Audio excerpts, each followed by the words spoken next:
This story delves into themes of isolation, psychological distress, and the terror of the unknown. Listener discretion is advised. Imagine the quiet hum of an office building after everyone else has gone home. The fluorescent lights still blaze, casting an almost clinical glow on empty cubicles, but the usual rush, the distant chatter, the clack of keyboards, all of it silenced. It's just you, the echoes of your own footsteps, and the growing realization that something isn't right. Michael Clark knew that feeling intimately. It was a Friday night, precisely 11:37 p.m., and the only reason he was still meticulously reviewing quarterly reports was because a crucial slide deck for Monday's board meeting had mysteriously vanished from the shared drive earlier that afternoon. A senior analyst at Sterling and Finch, Michael was usually the last to leave on a tight deadline, but tonight felt different. The silence wasn't just ordinary late-night quiet. It was profound, almost oppressive. He clicked Save As on the recovered presentation, leaned back in his ergonomic chair and stretched, his joints protesting with a series of satisfying pops. Time to go home. Time to forget about projected Q3 losses and market fluctuations. He grabbed his laptop bag, slung it over his shoulder, and made his way through the labyrinthine corridors of the 17th floor. His footsteps echoed a little too loudly on the polished linoleum. He passed Jessica's desk, still cluttered with post-it notes, David's overflowing inbox, Emily's pristine, minimalist workspace. Everything was exactly as it should be, yet a prickle of unease started to crawl up his spine. He dismissed it as fatigue. Working 60-hour weeks often made you paranoid. Reaching the bank of elevators, Michael pressed the down arrow. The illuminated button glowed a steady green, but nothing happened. He pressed it again, a little harder this time. Still nothing. No distant whir of machinery. No soft ding signaling an approaching car. Just the persistent, low hum of the building itself. Michael frowned. The elevators were usually reliable. He waited another minute, then another, tapping his foot impatiently. This was a nuisance he didn't need. He had a 20-minute drive ahead of him, and all he wanted was his couch and a cold beer. "Fine," he muttered to the unresponding buttons. "I'll take the stairs." The fire escape stairwell was rarely used. Its heavy steel door usually propped open during business hours for quick access to the cafeteria on the 10th floor. Tonight it was firmly shut. Michael pushed the bar, and it opened with a groan that seemed to reverberate through the silent concrete shaft. The air inside was stale, metallic, and several degrees cooler than the office. The emergency lights cast long, stark shadows, making the descent feel more like an expedition into a forgotten crypt than a routine exit. He started down, his heavy work boots clanging rhythmically on the metal steps. 17, 16, 15. The descent was monotonous, each floor identical to the last. A gray steel door, a small window looking out into the void of the shaft, the number stenciled on the wall. He reached the ground floor, pushed the heavy door, expecting the familiar lobby, the security desk, the revolving doors to the outside world. But that wasn't what greeted him. Instead of the brightly lit, marble-floored main lobby, Michael found himself in another office corridor, identical to the 17th floor, yet subtly, unsettlingly different. The carpet was a slightly darker shade of gray. The wall art, usually abstract prints, was replaced by faded, framed photographs of what looked like 1980s corporate retreats. The cubicles were the same model, but the fabric was a dated beige, not the modern charcoal gray of his own floor. Even the fluorescent lights hummed with a different pitch, a higher, almost frantic whine. Michael stopped dead, his heart giving a sudden violent lurch against his ribs. This wasn't the lobby. This wasn't even a floor he recognized from his building directory. He worked on the 17th floor of a 20-story building. The lobby was on the ground floor. There was no -1 or basement office in Sterling and Finch. He backed up, pushing the stairwell door open again, peering into the concrete shaft. Had he missed a floor? Had he somehow gone up instead of down? No, that was impossible. He'd been counting. He distinctly descended. He tried to remember if there was a lower level for maintenance or storage, but nothing came to mind. Sterling and Finch occupied floors 10 through 20. The rest of the building was leased by other companies. The lobby was the ground floor. He stepped back into the unfamiliar corridor, trying to orient himself. A small brass plaque on the wall next to the stairwell door confirmed his deepest fear. Floor 1. Floor 1. But this wasn't his floor 1. He walked slowly, cautiously down the corridor. He passed closed office doors, some with names on them he didn't recognize. Sarah Jenkins, VP of Operations. Chris Miller, Senior Account Manager. These weren't Sterling and Finch employees. He knew everyone in his company. The air felt heavier here, the silence even more profound. He tried a doorknob. Locked. Every single one. A chill that had nothing to do with the stale air began to spread through him. He pulled out his phone, his thumb hovering over his wife Emily's contact. No signal. Not even a single bar. He tried to access the building's Wi-Fi, but his phone couldn't detect any networks. It was as if this entire floor was cut off from the outside world. Panic, cold and sharp, began to prick at him. This wasn't just a wrong turn. This was wrong. Deeply, fundamentally wrong. He retraced his steps, his pace quickening, back to the fire escape door. He pushed it open and stared into the echoing concrete shaft. He had to get out. He had to get back to a familiar floor. He started climbing. 3. He counted each step, each floor, his breath coming in ragged gasps. He pressed himself, his muscles burning, until he was sure he had reached his own floor, the 17th. He pushed open the heavy steel door, desperate for the familiar charcoal carpet, the comforting hum of his known workspace. But it wasn't the 17th floor. It was another identical, yet alien office corridor. This one was slightly different again, perhaps a different decade. The cubicles were a pastel blue. The wall art featured motivational posters with soaring eagles and inspirational quotes. The air here had a faint chemical smell like old cleaning supplies. And the hum of the lights. It was a low, insistent thrum that seemed to vibrate in his teeth. Michael stumbled back into the stairwell, his mind reeling. He was losing it. He had to be. He was tired, stressed, probably hallucinating. He leaned against the cold concrete wall, trying to calm his racing heart. This was impossible. He had gone down to floor 1, then climbed to what should have been floor 17. How could he possibly be in another unknown office? He tried to rationalize it. Maybe it was a sub-basement he didn't know about, and he just ascended to a different company's floor. But the door had explicitly said floor 1, and the building only had 20 stories. There were no other floors above his. He had to check. He had to prove to himself that this was just a mistake, a momentary disorientation. He would go down again, this time carefully, slowly paying attention to every detail. He started his descent once more, his mind a frantic mess of questions. 17, 16, 15, the familiar numbers blurred into an endless loop of gray doors and stale air. He pushed himself, going faster and faster, his panic rising with every floor he passed, until he felt like his lungs would burst. He finally stopped, gasping for air, and pushed open the door. Another office. This one was even more unsettling. The layout was slightly askew, with cubicles facing odd directions, some even angled towards blank walls. The lighting here was dimmer, flickering intermittently, casting dancing shadows. Dust motes swirled in the stale air, catching the weak light. This floor felt abandoned, and on the wall, next to the stairwell, a small handwritten sign, scrawled in what looked like faded red marker, read, "Floor 37, 37. Michael stared at the number, his blood running cold. His building only had 20 floors. He was no longer just lost. He was in a place that shouldn't exist. He was in an office building that was impossibly, terrifyingly infinite, and he had no idea how to get out. The number swam before his eyes, a cruel, impossible joke. 187. He swiped at the dust on the panel, as if a layer of grime was distorting his vision, but the glowing digits held firm. 187. His building only had 20 floors. He was no longer just lost. He was in a place that shouldn't exist. He was in an office building that was impossibly, terrifyingly infinite, and he had no idea how to get out. A cold dread, far deeper than simple fear, coiled in his stomach. His heart hammered against his ribs, a frantic drumbeat echoing in the sudden, oppressive silence of the empty floor. He tried to rationalize desperately. Maybe the elevator system was faulty.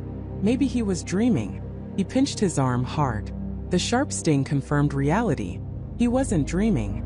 He stared at the elevator doors, as if willing them to open and reveal the familiar lobby, the bustling street outside, the life he knew. But they remained stubbornly shut, a metallic barrier to sanity. He had to try something. Anything.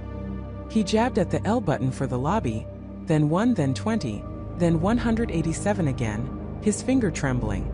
Each press yielded the same result. A soft, almost mocking chime, and the doors refusing to budge. The elevator was stuck, or perhaps more accurately, he was stuck in it. Or rather, he was stuck out of it on this impossible floor. Panic began to set in, a cold sweat dampening his shirt. He ripped out his phone, a useless reflex. The screen remained dark, the battery icon mocking him with its empty shell. He'd forgotten to charge it. Of course he had. He was always forgetting. Now that simple oversight felt like a death sentence. He took a shaky breath, forcing himself to think. The stairwell. It had to be the stairwell. That was his only other option. He turned, his eyes scanning the empty hallway for the familiar emergency exit sign. There it was, glowing faintly green at the far end. A tiny beacon in a sea of beige. His legs felt heavy, like wading through unseen water, as he moved towards it. Each step echoed unnervingly in the silence. The fluorescent lights hummed above, a constant, low drone that grated on his nerves. He reached the heavy metal door, pushing the bar. It opened with a soft hiss, revealing the concrete stairwell beyond. He descended, his footsteps clattering loudly. 1 floor. 2. 3. He counted each landing, his voice a low murmur, trying to anchor himself in the concrete reality of the numbers. 186. 185. 184. Each floor was identical. The same gray concrete, the same metallic handrail, the same emergency instructions taped to the wall, yellowed with age. There was no variation, no unique mark, nothing to distinguish one from the next except for the small, stenciled number on the wall beside the door. He reached what he believed should be the lobby, or at least a much lower floor. He pushed open the stairwell door. A hallway identical to the one on floor 187 stretched before him. He checked the number. Floor 72. His heart sank. He had descended over 100 floors, yet he was still impossibly high up. And this floor, like all the others, was utterly deserted. The same rows of cubicles, the same closed office doors, the same sterile silence. His legs ached, his lungs burned. He leaned against the cool metal of the stairwell door, trying to catch his breath. This wasn't right. This wasn't how buildings worked. He was trapped in some kind of spatial paradox. He remembered an old sci-fi movie about a building that was bigger on the inside than the outside, or a staircase that led nowhere. But this wasn't a movie.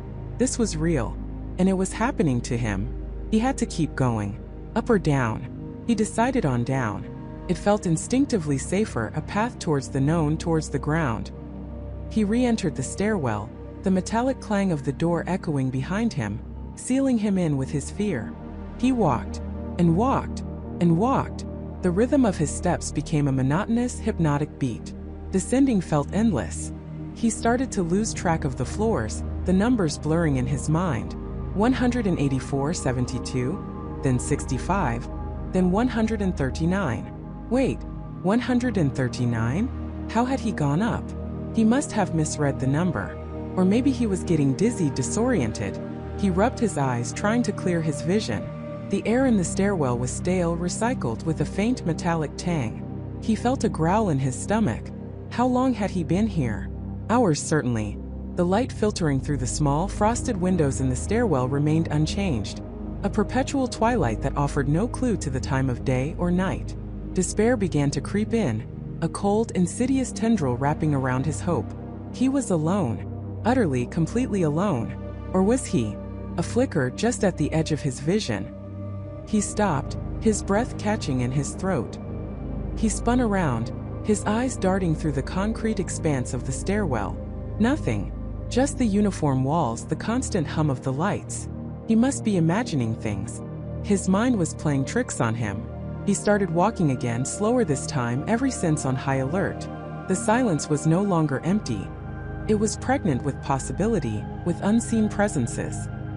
He strained his ears, listening for anything other than his own ragged breathing and the thud of his shoes. Then he heard it. Faint, distant, almost imperceptible. A soft, rhythmic thump-thump, like someone walking but not quite. It was too regular, too mechanical. It seemed to come from above him, somewhere in the endless floors he had yet to explore. He froze, his heart pounding. He wasn't alone. The thought was both terrifying and a strange, desperate comfort. There was someone else here. Maybe they knew how to get out. Maybe they were trapped too. He hesitated, then made a decision. He would go up. Towards the sound. He started climbing the stairs, his renewed hope battling against the crushing fatigue. Each step was an effort, his muscles screaming in protest. He went up 5 floors, 10, 15. The thump-thump grew no louder, no clearer. It remained a distant, elusive rhythm, always just out of reach. He pushed open a stairwell door, emerging onto a new floor. He checked the number, floor 210, higher than he'd ever been. The silence on this floor was even more profound, more absolute. He scanned the hallway. It was identical to all the others, but something felt different. A prickle on the back of his neck. He walked slowly, cautiously down the rows of cubicles. The desks were pristine, untouched. No computers, no papers, no personal effects. Just empty chairs pushed neatly under empty desks. It was as if everyone had vanished mid-sentence, leaving no trace. Then he saw it. On one of the cubicle walls, a small, faded sticky note. It was the first sign of human presence he'd found that wasn't a part of the building's sterile design. He reached for it, his fingers brushing against the slightly curled edge. Written in hurried, almost illegible handwriting, were just 3 words. "Don't trust the lights." His blood ran cold. He stared at the note, his mind racing. Don't trust the lights? What did that mean? The fluorescent lights that hummed overhead, casting their unchanging sickly glow? What was wrong with them? Were they a trap? A guide? A warning? He looked up at the incessant, buzzing lights, suddenly seeing them not as a source of illumination, but as something sinister, watchful. He remembered the flicker he thought he'd seen in the stairwell. Had it been a trick of the light? Or a message? The thump-thump sound had stopped. The silence that followed was heavier, more ominous than before. He was no longer just lost in an infinite office building. He was in a place where someone else had been, someone who had left a warning, and that warning suggested that the building itself or something within it was actively hostile. He clutched the sticky note, the small piece of paper feeling like a lifeline and a death sentence all at once. He needed to find whoever left it, or perhaps whoever used to be there, because something told him deep in his gut that the person who wrote that note was no longer here, and he was next. Michael's heart hammered against his ribs, a frantic drumbeat echoing the terrifying realization that had just slammed into him. He wasn't just lost. He was trapped in a game someone else had already played and lost. The note, clutched in his trembling hand, felt impossibly heavy. Asterisk level 7. Vent. Don't trust the silence. Asterisk, each word was a tiny, sharp splinter of ice, piercing his fragile hope. He scanned the vast, empty office around him, a new layer of dread coating its familiar, sterile surfaces. Was he being watched? Was the silence a person, a mechanism, or something far more insidious? His gaze fell on the desk where he'd found the note. It was identical to every other desk, a standard gray laminate surface, a swivel chair tucked neatly beneath it. But now it wasn't just a desk. It was a memorial, a tombstone for a nameless predecessor. Michael crouched, examining the area more closely. He ran his fingers along the underside of the desk, feeling for anything else hidden. Nothing. He checked the drawers. Empty. He pulled out the chair, spun it around, looking at the fabric, the base. Nothing. He even got down on his hands and knees, peering under the desk, searching the floor. It was spotless. Too spotless.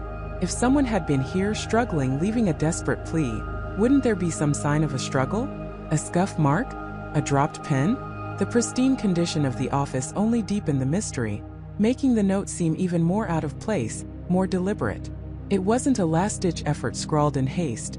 It was a message left for him. He stood up, the note still crumpled in his fist. Level 7. He had no idea what level he was on. He had lost count ages ago, after the first day of aimless wandering, when the numbers on the elevator panels had stopped making sense, cycling through the same sequence over and over again, never corresponding to any logical ascent or descent. And the stairwells, they just led to more identical floors, an endless loop of gray carpet and fluorescent lights. How was he supposed to find level 7 in an infinite building? And vent? What kind of vent? Air vent? Utility vent? A ventilation shaft large enough to crawl through? The thought sent a fresh wave of nausea through him. Crawling through dusty, claustrophobic tunnels was not how he'd envisioned his escape. But what choice did he have? He looked up at the ceiling, at the ubiquitous rectangular grills that dotted the acoustic tiles. There were hundreds of them, thousands stretching into the distance. Which one? Was it a clue to the type of vent, or a specific vent on a specific level? His mind raced, trying to piece together the fragments of this horrifying puzzle. He had to assume the person who wrote the note knew something he didn't. They had been here, possibly for a long time, observing, learning, and they had left him a path. A dangerous path, undoubtedly, but a path nonetheless. He decided to start by trying to figure out his current level. He walked back to the elevator bank, his footsteps echoing too loudly in the silence. He pressed the up button, then the down. Nothing happened. The panels remained dark, lifeless.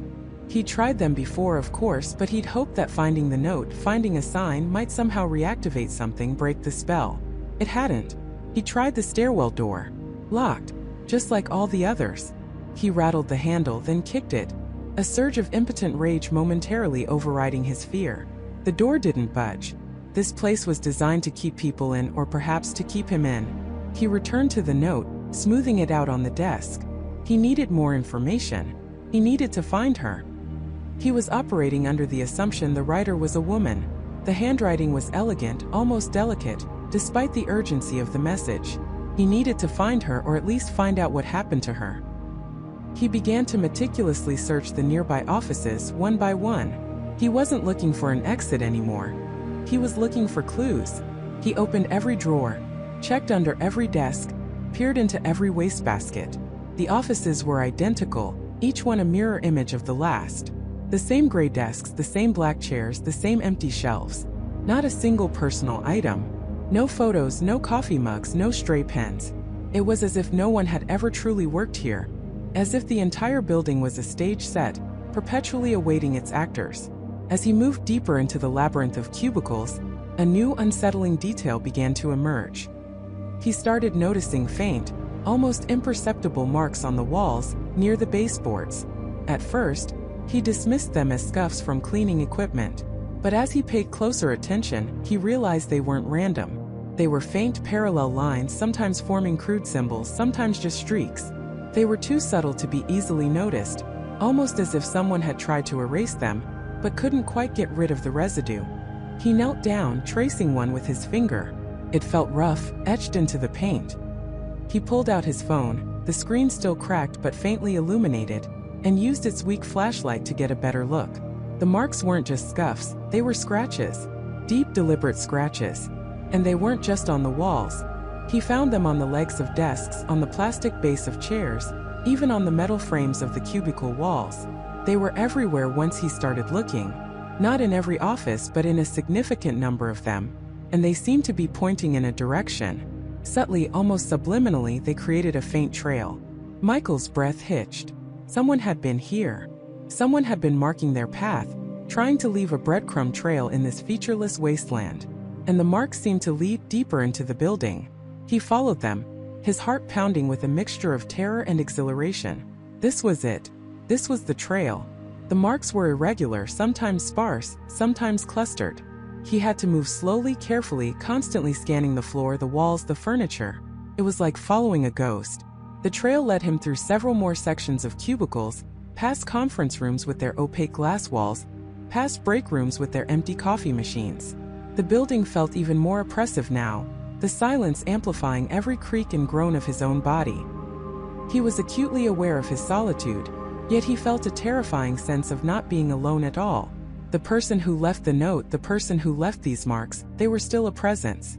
After what felt like hours, the marks became more concentrated, leading him to a small, isolated office tucked away in a corner. This office was slightly larger than the others, almost like a manager's office, with a single windowless wall facing the main corridor. He pushed the door open, a faint squeak breaking the silence. Inside, the office was just as bare as the others, save for one detail. On the far wall, directly in the center, was a large rectangular vent. It was significantly larger than the standard ceiling vents, a heavy metal grill, secured with visible screws. It looked like an access panel, perhaps for maintenance or for something more. His eyes widened. Vent. Could this be it? The specific vent mentioned in the note? It certainly stood out from the uniform ceiling vents. This one was at eye level, easily accessible. He approached it cautiously, his hand hovering over the cold metal. He could feel a faint draft emanating from it, a subtle movement of air that hadn't been present in the stagnant offices he'd been exploring. This was different. This was alive. He tried to open it, pulling at the grill, but it was firmly screwed into place. He ran his fingers along the edges, feeling for a latch, a hidden mechanism. Nothing. He checked the screws. They looked like standard Phillips head screws. He didn't have a screwdriver. Frustration flared, hot and sharp. He was so close. He was sure of it. This had to be the vent. He stepped back, looking around the office for anything he could use as a tool. The desk was bare. The chair was just a chair. He checked the drawers again, more thoroughly this time, pulling them out completely. Still nothing. Then he noticed something. Tucked into the very back of the bottom drawer, almost invisible against the dark wood, was a small, flat object.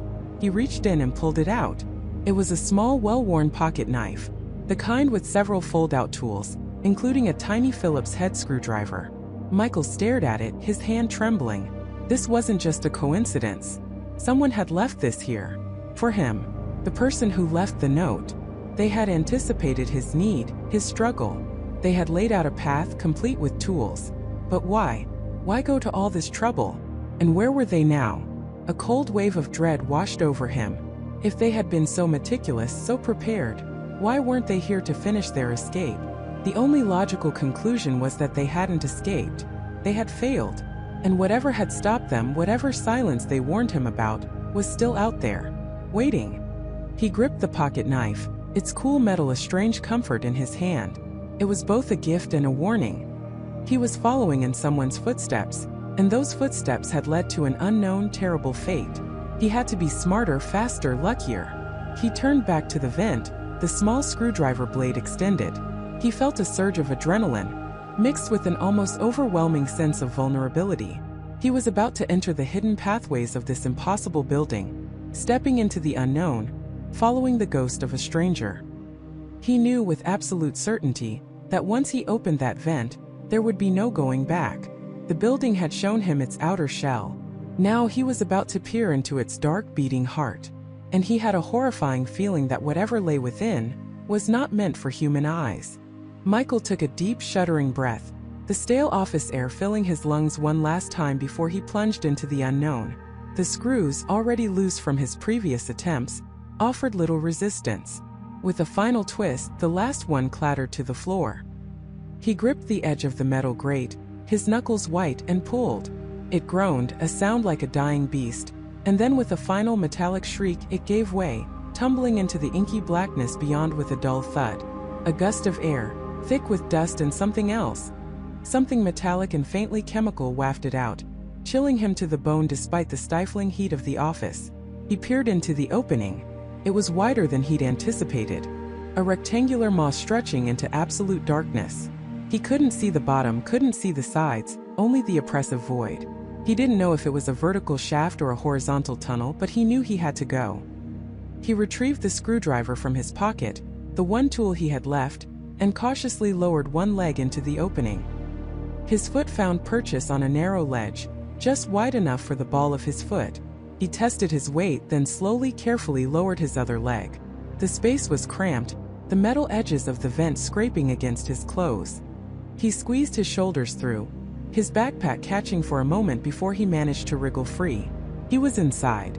The darkness was absolute, a heavy blanket that pressed in on him from all sides. He fumbled for his phone, its screen a precious beacon in the void. The flashlight beam cut through the gloom, revealing a narrow rectangular passage stretching ahead and behind. It wasn't a vertical shaft, but a horizontal duct, albeit one much larger than any air vent he'd ever seen. It was easily 6 feet high and 4 feet wide, allowing him to crouch walk with relative ease, though the ceiling was low enough to brush his hair. The air was thick, stagnant, and tasted like old metal and fine dust. Every breath felt like inhaling a mouthful of rust. The faint hum he'd heard in the offices was amplified here, a low, resonant thrum that seemed to vibrate through the very metal beneath his hands. It sounded less like a building's infrastructure, and more like a living thing's heartbeat, slow and deep. He started forward, his phone held aloft, the beam dancing across the grimy walls. The metal was dull, corroded in places, yet pristine and almost polished in others, as if different sections had been maintained or replaced at vastly different times. The inconsistencies were unsettling. Some joints were roughly welded, others seemed seamlessly integrated. It was a patchwork, a Frankenstein's monster of ventilation systems. He moved slowly, cautiously, each step echoing in the confined space. The floor was surprisingly smooth in some areas, then abruptly uneven, covered in a fine layer of gritty dust.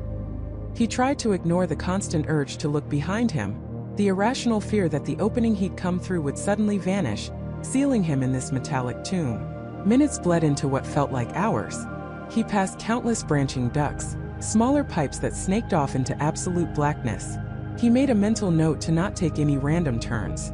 His goal was to find an exit, a way out, or failing that, a way to understand where he was.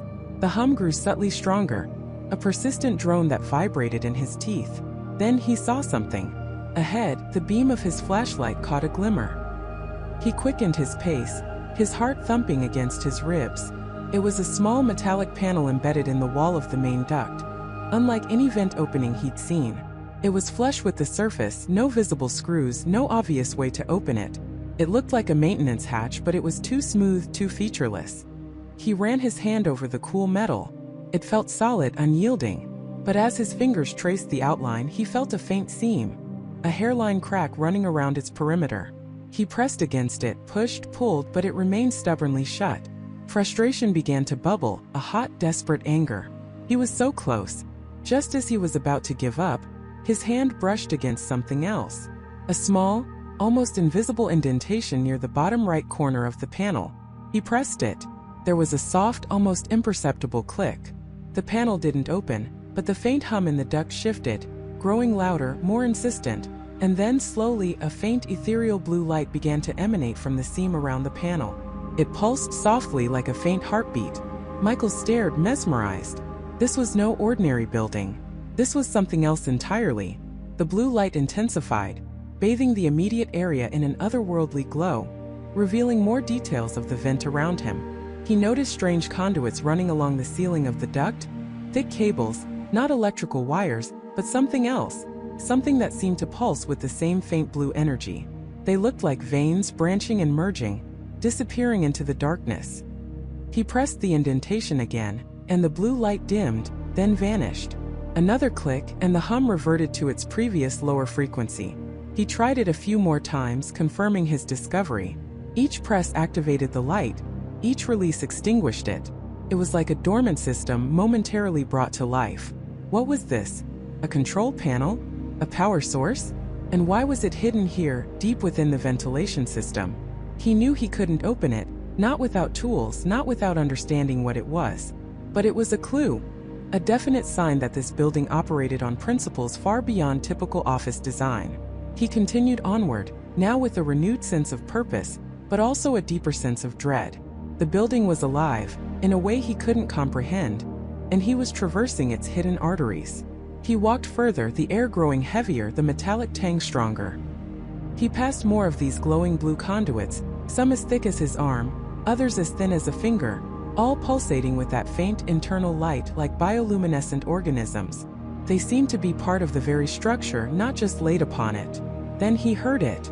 A sound, faint at first, barely perceptible over the constant hum. It was a rhythmic scraping, a dragging noise coming from somewhere ahead. It wasn't human. It was too low, too heavy, too deliberate. It sounded like something large, something non-organic, being pulled across the metal floor. Michael froze, his heart seizing in his chest. He extinguished his phone's flashlight, plunging himself back into the suffocating darkness. He held his breath, straining his ears, trying to pinpoint the source. The scraping continued, closer now, accompanied by a soft, almost hydraulic hiss. He pressed himself against the cold metal wall, trying to become one with the shadows. The sound grew louder, closer still. It was coming from the main duct, directly ahead. Whatever it was moving towards him. A primal fear shot through him, colder than any draft. He was trapped. There was no room to turn around quickly, no side ducts close enough to duck into without making noise. He was in its path. The rhythmic scraping became a distinct thump drag, thump drag. It was slow, ponderous, and then a faint reddish glow appeared in the distance, pulsating in sync with the dragging sound. It wasn't a flashlight. It was an internal light, like the blue conduits but stronger, and a disturbing blood red. The light grew, resolving into a shape. It was huge, filling almost the entire width of the duct. A metallic bulk slowly, inexorably moving towards him. It had no discernible features, just a vast dark mass with that single pulsing red light at its front, like a malevolent eye. Panic seized him. He had to move. He had to escape. But where? The only way was back, but the thing was already too close. He couldn't risk making a sound. He pressed himself harder against the wall, trying to disappear, trying to become invisible. The red light was blinding now, illuminating the rough texture of the duct walls, the dust motes dancing in its eerie glow. He could hear the grinding of metal on metal, the unmistakable sound of something massive moving without care or caution. The air around him grew colder, a bone-deep chill that had nothing to do with drafts. It was almost upon him. The sheer scale of it was terrifying. It was like a metallic whale, slowly traversing the belly of this monstrous building, and it was going to run him over. He squeezed his eyes shut, bracing for impact, the metallic behemoth filling his entire field of vision, its red eye burning into his soul.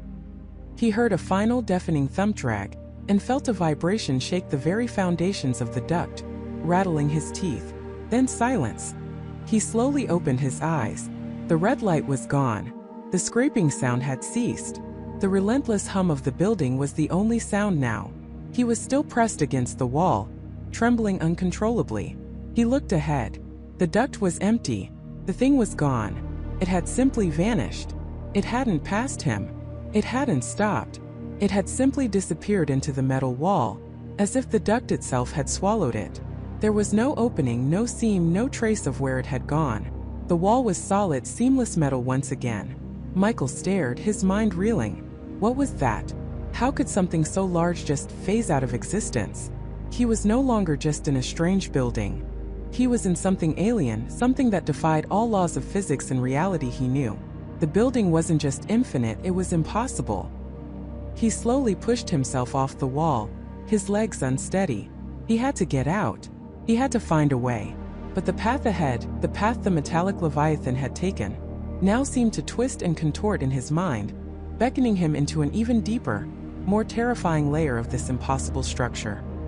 He felt a chilling certainty that the building wasn't just a place of work, but a vast, intricate machine with its own dark purpose, and he had just witnessed one of its inner workings.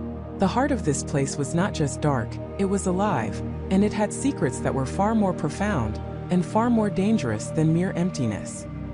He stood frozen, his breath caught in his throat, the metallic tang of fear sharp on his tongue. The pulsating light from the cavernous chamber painted the edges of the hidden doorway in a sickly shifting glow. His mind, already frayed by days of disorientation and dread, struggled to reconcile what he was seeing with any known reality. An infinite office building, yes, that was already absurd. But a living, breathing, mechanical heart at its core? That was a nightmare made manifest. The low thrum vibrated through the floor and up into his bones, a constant reminder of the immense power contained within. He felt an inexplicable pull, a morbid curiosity wrestling with an overwhelming instinct to flee. This wasn't merely a discovery. It was an invitation, a terrifying summons to the very core of his predicament. He had to know. He had to understand. Taking a shaky breath, Michael pushed himself forward, stepping fully into the hidden chamber. The space was far larger than he'd anticipated. A vast circular room with walls of an unfamiliar dark, almost organic-looking material that seemed to absorb the light rather than reflect it. And at its center, suspended by an intricate web of thick, glowing cables that snaked up to the unseen ceiling, was the pulsating orb. It was larger than any human could craft, easily 20 feet in diameter, a sphere of interwoven metal and light that pulsed with an eerie rhythmic beat. Each throb sent a wave of shimmering energy across its surface, a silent internal storm contained within its metallic shell. Around the base of the orb, a series of platforms and walkways extended, leading to what looked like control panels or workstations. They were dark, silent, and covered in a fine layer of dust, suggesting they hadn't been touched in a very long time. But the orb itself, that was undeniably active. Michael's eyes scanned the periphery of the chamber. he noticed something else, something almost hidden by the sheer scale of the central mechanism. Along the far wall, recessed into the dark material, were several glass enclosures. They were dim, but as his eyes adjusted, he saw vague shapes within them. He approached cautiously, his footsteps echoing unervingly in the vast space. As he drew closer, the shapes resolved into data servers, not like any he'd ever seen, but clearly computational in nature. They were arranged in towering racks, each unit glowing with a faint, internal blue light that flickered in sync with the central orb's pulse. And then he saw it. On one of the server racks, amidst a tangle of cables, was a small, crudely etched symbol, a circle with a diagonal line through it. The same symbol he'd seen on Sarah's notes. His heart hammered against his ribs. Sarah. She had been here. She had understood this place, or at least tried to. This wasn't just a random symbol. It was a signature, a desperate cry for connection in a place designed for isolation. Driven by a surge of renewed purpose, Michael moved towards the nearest workstation. It was a console of an archaic design, with a large dark screen and a keyboard with unfamiliar symbols alongside standard English letters. He brushed away the dust, revealing a smooth, cold surface. He pressed the power button, half expecting nothing, half expecting an explosion. Instead, with a soft whir, the screen flickered to life. It displayed a basic command prompt, stark white text on a black background. He stared at it, a mixture of awe and trepidation washing over him. He wasn't a programmer, but he knew enough about computers to recognize a login screen. He typed a few random guesses: admin, guest, user. Each time, the screen flashed access denied. He sighed, frustration mounting. He needed a password, an entry point. He looked around, hoping for another clue. His gaze fell upon a small, faded sticky note stuck to the side of the console. It was almost camouflaged against the dark material, barely visible. He carefully peeled it off, his fingers trembling slightly. The handwriting was faint, almost illegible, but he recognized the delicate loops and sharp angles from Sarah's previous notes. It contained a single word, followed by a series of numbers. Observatory 741.001. Observatory? Was this place some kind of observation deck? Or was it a clue to the password? He tried observatory as a password. Access denied. He tried the numbers. 741.001. Access denied. He felt a pang of despair. So close yet so far. But then he remembered the symbol. The circle with the diagonal line. What if it wasn't just a signature? What if it was a key? He looked back at the screen, then at the keyboard. He noticed a small unlabeled key near the spacebar, distinct from the others with a slightly raised, almost tactile symbol etched onto it. A circle with a diagonal line. With a jolt of adrenaline, Michael pressed the key. The screen flashed. Not access denied, but something new. A single word, glowing in an eerie green. Identify. Identify? Identify what? Himself? His purpose? The building? He thought about Sarah. He thought about the notes. He thought about the endless corridors.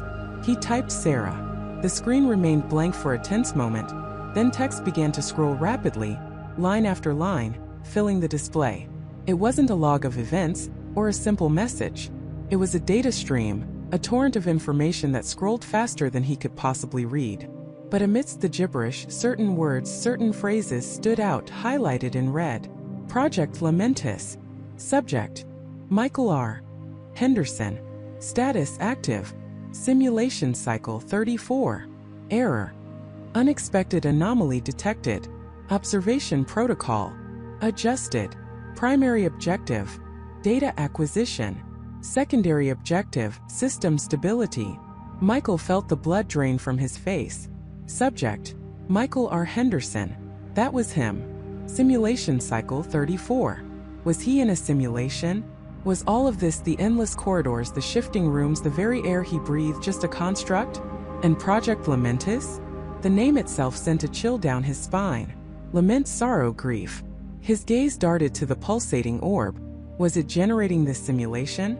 Was it observing him? Was he merely a rat in a maze? His fear and desperation just data points for some unseen entity? He scrolled down, desperately trying to find something, anything that made sense. More data, more code, more cryptic messages. Then a new section appeared, highlighted in bright yellow. User log, Sarah J. Miller. Entry 1, they're watching. I can feel it. The walls are breathing. Entry 7, the cycles are getting faster. I'm losing time. Who is Michael? Entry 12, I found the core. It's not just a machine. A sentience. It feeds. Entry 18, I'm trying to break the loop. The symbol is my key. If you see this, Michael, don't trust the reset. Find the white room. It's the only way out of the cycle. Entry 23, they're recalibrating. I think I've been compromised. I can hear them. The voices. They're not real. Or are they? Entry 29, I'm going to try a direct interface. If this works, IT stops. If it doesn't, I'm just another data point. The white room, Michael. Remember the white room. The screen flickered and the text froze. Michael stared at it, his mind reeling. Sarah. She hadn't just been trapped, she had been aware. She had been fighting. And she had left a message directly for him. The white room. What was the white room? He'd seen countless rooms, but none that truly stood out as white. Were there other hidden areas? Or was it a state of being, a metaphorical escape? He looked at the final entry. I'm going to try a direct interface. A cold dread settled in his stomach. What had happened to Sarah after that? Had she succeeded? Or had she become a data point? The central orb pulsed faster, its light intensifying, casting sharper, more frantic shadows across the chamber. The low thrum grew louder, a deep, resonant hum that vibrated through the very air. The server racks along the wall also began to glow more intensely, the blue light turning to a furious, almost angry red in some sections. Michael felt a growing unease. His interaction with the console, his access to Sarah's logs, seemed to have triggered something. The building, or whatever intelligence resided within the orb, was reacting to his intrusion. He tried to scroll further to find more of Sarah's entries, to learn more about the white room, but the screen locked. The green identify prompt reappeared, then vanished, replaced by a single ominous word. Warning. Unauthorized access detected. Recalibrating. A harsh grating sound ripped through the chamber, a mechanical shriek that made his teeth ache. The entire room began to vibrate violently. Dust rained down from the ceiling, and the glowing cables supporting the central orb thrummed with raw, uncontrolled energy. The floor beneath his feet shook, threatening to buckle. Michael stumbled back from the console, his heart pounding. The air grew heavy, thick with static electricity. He could feel the pressure building, a palpable force pushing in on him from all sides. The central orb was no longer just pulsing.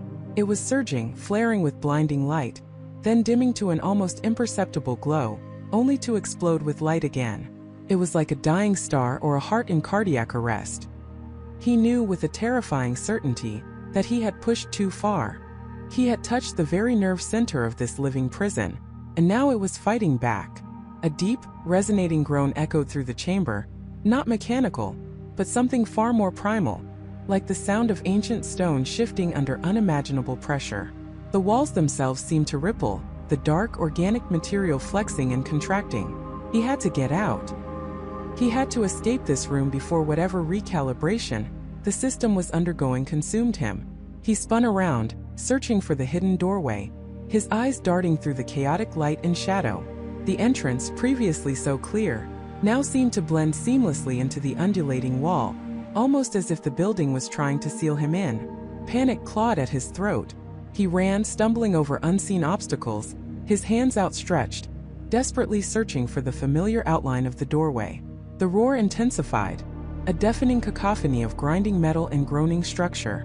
The floor bucked beneath him, throwing him off balance.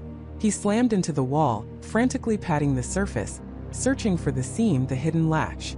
The server racks exploded behind him with a shower of sparks and shattered glass, the red lights dying into darkness. The central orb flared one last time, a blinding supernova of light, then pulsed erratically, its rhythm broken, its glow fading to a sickly, intermittent flicker. He found it. His fingers brushed against a thin crack, then a small, almost invisible indentation. He pushed, he pulled, he clawed at it with all his might. The doorway groaned open a fraction, revealing the familiar, albeit now terrifying, corridor beyond. He squeezed through the narrow opening just as the chamber behind him erupted in a final cataclysmic roar. the sound of immense machinery tearing itself apart. He stumbled out into the hallway, gasping for breath, his ears ringing, his body trembling uncontrollably. He didn't look back. He couldn't. He just ran blindly, frantically, down the featureless corridor, the echoes of the cataclysmic collapse reverberating behind him, chasing him with the chilling certainty that he had just awakened something far more terrible than he could have ever imagined. The building was no longer merely observing him, it was actively hunting. And he, Michael R. Henderson's subject, was now fully aware of the game, and the terrifying stakes involved. The building was no longer merely observing him, it was actively hunting. And he, Michael R. Henderson's subject, was now fully aware of the game, and the terrifying stakes involved. A cold dread, sharp and immediate, pierced through the last vestiges of Michael's rational thought. The sterile white walls, the endless gray carpet, the muted hum of unseen machinery. They weren't just scenery anymore. They were the eyes and ears of an entity that knew his every move, his every breath. He was no longer trying to escape a maze. He was trying to evade a predator. He scrambled back, away from the flickering light that had seemed to beckon him, away from the corridor that had subtly shifted. His heart hammered against his ribs, a frantic drumbeat of pure terror. He pressed himself against a wall, trying to melt into the shadows that weren't truly there in the uniformly lit space. This wasn't just a place of disorientation. It was a place of malevolent intelligence. "It knows," he whispered, his voice hoarse, barely audible above the constant hum. "It knows I know." The realization brought a perverse clarity. The vague sense of unease, the feeling of being watched, the subtle architectural shifts, they hadn't been random. They had been probes, tests, experiments. And now, he had passed some invisible threshold. He was no longer just a lost employee. He was a designated target. He forced himself to move, his legs stiff, his muscles screaming from days of exertion and deprivation. He couldn't stay still. Staying still meant being caught. He pushed forward, his senses on high alert, scanning every door, every corner, every subtle change in the environment. The air, usually stagnant, now felt charged, heavy with an unseen presence. The hunt began in earnest. As Michael turned a corner, a door at the far end of the corridor, previously ajar, slammed shut with a resounding thud that echoed through the otherwise silent space. It wasn't a natural closing. It was deliberate, powerful. He flinched, his breath catching in his throat. He tried the handle of the nearest door, but it was locked. Every door, in fact, was now locked. He was being funneled. Panic threatened to overwhelm him, but he fought it down. He had to think. If the building was hunting him, it had rules, a method. He couldn't just run blindly. He needed to understand its tactics. He tried to retrace his steps, to go back to a section he felt was safe, but the corridor he had just come from seemed to lengthen, the light at the far end growing impossibly distant. He ran desperately, but the distance never seemed to shrink. It was an optical illusion, a manipulation of space designed to disorient and exhaust. He was running on a treadmill of his own despair. Finally, gasping for air, he stopped. The corridor was still stretching, mocking him. He leaned against a wall, his chest heaving. He closed his eyes, pressing the heels of his hands against them, trying to clear his head. When he opened them, the corridor behind him had vanished. In its place was a solid, unmarked wall, pristine and seamless. The way back was gone. He was trapped in a linear path, forced to go forward. The building wasn't just guiding him, it was hurting him. As he moved deeper into this new forced path, the office landscape began to subtly change. While the basic aesthetic remained, the details shifted. The office signs, usually generic department names, now displayed strange, unsettling labels: Observation Sector 7, Data Integrity Protocol, Subject Cognitive Evaluation. These weren't the names of corporate departments. They sounded like the classifications of a scientific experiment. He came across a series of cubicles. Unlike the empty, pristine ones he'd seen before, these were different. Each cubicle contained a single, worn chair and a small, flickering monitor. On the screens, a single grainy image cycled, a blurry photograph of a person. Different people in different cubicles, but all equally indistinct, all equally trapped in the repeating loop. And in the corner of each screen, a small counter ticked upwards, measuring time, or perhaps something more sinister. Michael felt a chill that had nothing to do with the building's temperature. Were these other subjects? Had they failed the game? Were they still here, somewhere reduced to these ghostly images? He stared at one screen, a woman with dark hair, her face obscured by static. He felt a profound, aching empathy for her, for whoever she was. He reached out, his fingers brushing the cold glass of the monitor. As he did, the image on the screen distorted, the woman's face momentarily clearing, her eyes wide, filled with an ancient silent scream. Then it pixelated back into static.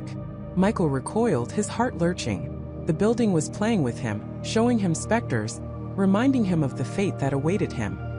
He pushed on, the cubicles giving way to a long, narrow corridor lined with what looked like server racks behind reinforced glass. The hum here was louder, a deep, resonant thrum that vibrated through the floor and up into his bones. This felt like the building's brain, its central nervous system. He pressed his ear against the glass, trying to discern something, anything, beyond the whirring fans and blinking lights. He heard nothing but the mechanical symphony of digital processing. Suddenly, the lights in the server corridor flickered, then died, plunging him into oppressive darkness. A primal fear seized him. He fumbled for his phone, its battery critically low, but the screen remained stubbornly black. He was alone, blind, in the heart of the beast. Then a new sound emerged from the darkness, a low guttural growl that seemed to emanate from the very walls around him. It wasn't animalistic, it was mechanical, metallic, yet filled with an unsettling malevolence. It was the sound of the building itself, alive and angry. He stumbled forward, hands outstretched, scraping against the cold metal of the server racks. The growl intensified, wrapping around him, pressing in from all sides. He could feel vibrations in the floor, in the air. The building wasn't just hunting him. It was trying to crush him, to overwhelm his senses, to drive him insane. He screamed, a raw, desperate sound that was immediately swallowed by the growling darkness. He ran blindly, tripping over unseen obstacles, his shins banging against the racks. He just needed light, air, anything to break the suffocating grip of the darkness and the sound. Just as he felt his sanity beginning to fray, a single harsh fluorescent light flickered on directly above him. It was a stark, almost blinding spotlight in the otherwise pitch-black corridor. The growling subsided, but the light itself was menacing. Pinned him, exposed him. He was a specimen under a microscope, and then he saw it, reflected in the polished metal surface of a server rack. A faint, almost translucent figure stood behind him. It was humanoid, indistinct like a distortion in the air, but it was there. It was tall, slender, and seemed to be observing him with an unnerving stillness. It was the same kind of anomaly he had encountered before, but this time it felt different. Felt aware. Michael slowly turned, his heart a frantic bird in his chest. But there was nothing there. Only the oppressive darkness beyond the small circle of light, and the shimmering reflection of the server rack. Had he imagined it? Was his mind finally breaking?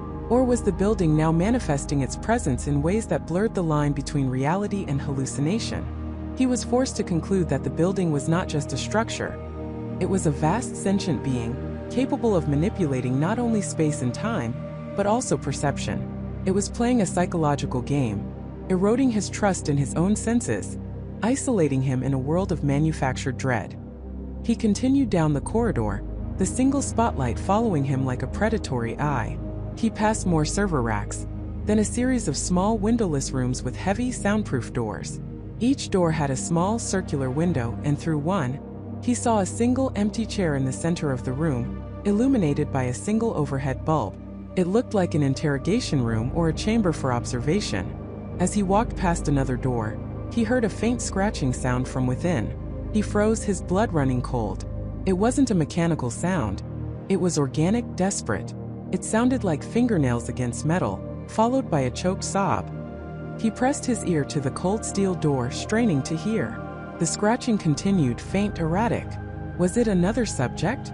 Someone else trapped here, alive? A desperate hope surged through him, a desperate need for human contact. He tried the handle. It was locked, of course.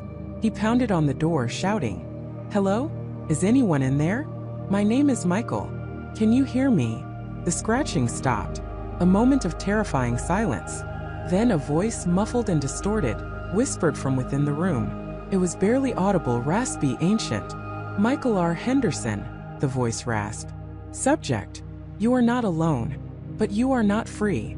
The whisper sent a shiver down his spine that had nothing to do with the cold. It was his full name, spoken with an eerie familiarity. It wasn't the voice of a fellow prisoner. It was the voice of the building itself, or something connected to it, mocking him, confirming its omnipresence. The hope he had felt just moments before curdled into a fresh wave of terror. The building wasn't just hunting him. It was speaking to him, using his full name like a label, a designation. It knew him. It had always known him. The building knew him. It had always known him. The words echoed not just in the empty corridors but deep within Michael's own skull, a chilling resonance that vibrated through his very bones. His name, spoken with such sterile, knowing authority, stripped away any remaining pretense of accident or random misfortune. This wasn't a glitch in the matrix. It was a deliberate, sentient entity, and he was its focus. He stumbled backward, hands flying up as if to ward off an invisible blow. His breath hitched, turning into a ragged gasp. "Who's there?" he croaked, his voice thin and reedy against the oppressive silence that followed. The question was futile. He knew there was no who in the traditional sense, only the building itself, vast and incomprehensible. A low hum began to permeate the air. Not a mechanical hum, but something deeper, more organic, like a primordial vibration coming from the very foundations of the structure. The fluorescent lights above flickered erratically, not just one or two, but a whole section of the corridor, creating a disorienting strobe effect that warred with the encroaching gloom. Then, as suddenly as it began, the hum ceased, and the lights stabilized, casting long, stark shadows. But the silence that followed was different. It wasn't empty. It was pregnant with expectation, a heavy, watchful quiet that prickled Michael's skin. He felt utterly exposed, every movement, every thought, laid bare for an unseen observer.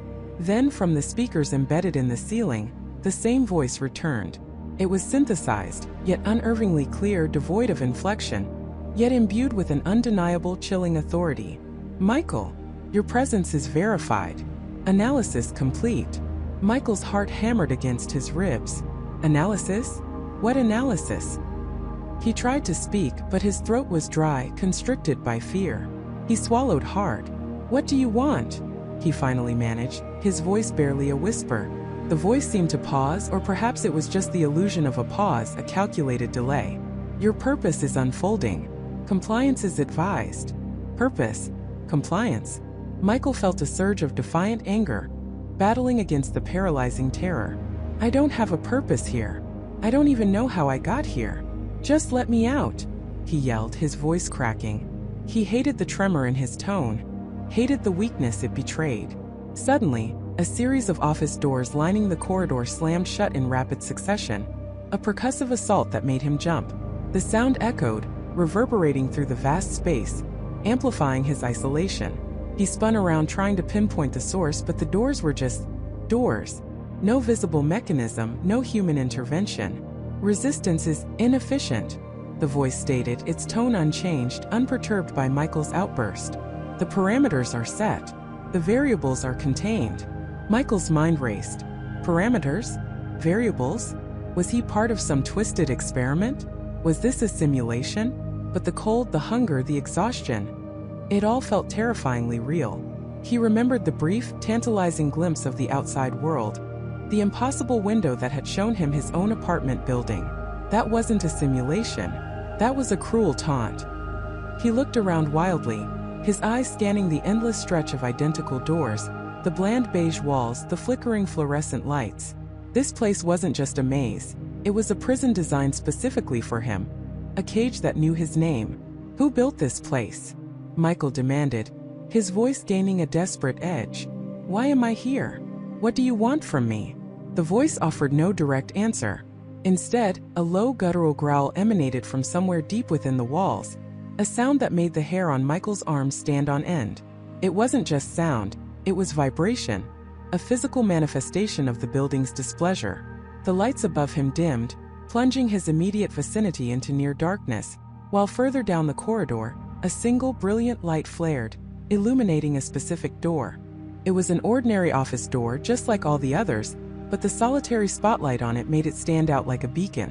Michael hesitated, his instincts screaming at him to run, to flee in the opposite direction. But the building had already proven it could reach him anywhere. And the voice had said, "Compliance is advised." Was this a command? A test? He took a tentative step towards the illuminated door, his heart pounding.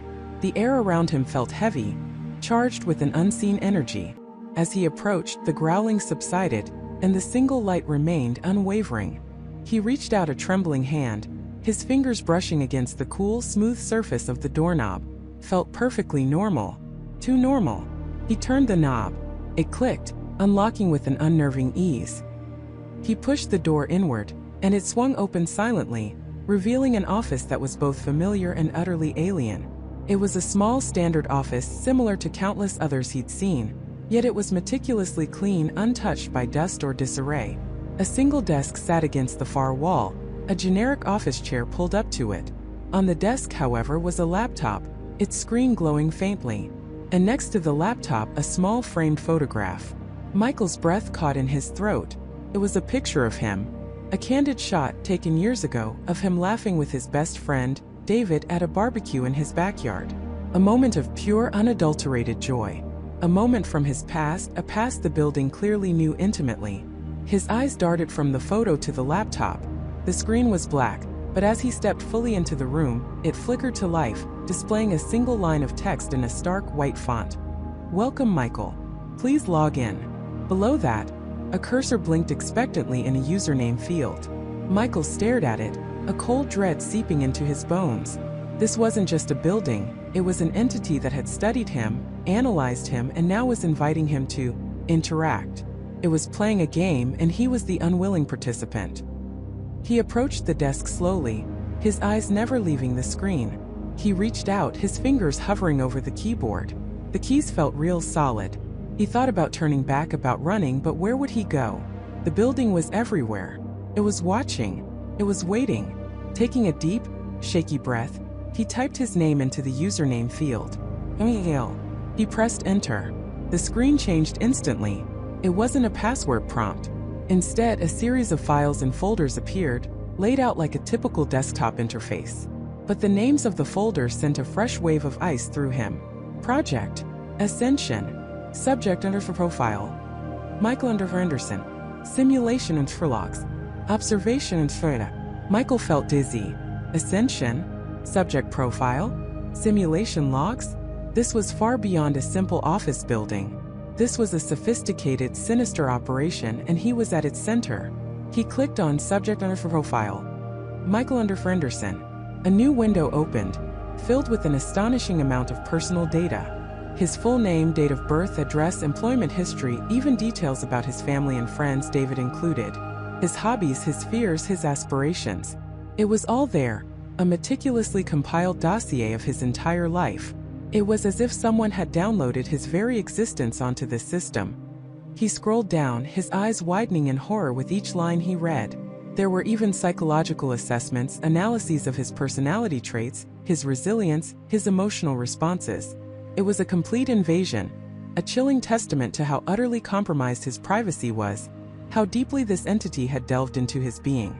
Then he saw a section labeled Incident Report, 10/27/20XX. The date was yesterday, the date he had vanished. He clicked on it, his heart pounding a frantic rhythm against his ribs. The report detailed his last known movements, his commute home, the moment he had stepped into the elevator in his apartment building. It described the sudden flash of light, the disorientation, and then his awakening in the infinite office building. But the language wasn't descriptive. It was clinical, detached. It spoke of relocalization and environmental integration. He scrolled further, his gaze fixated on a particular paragraph.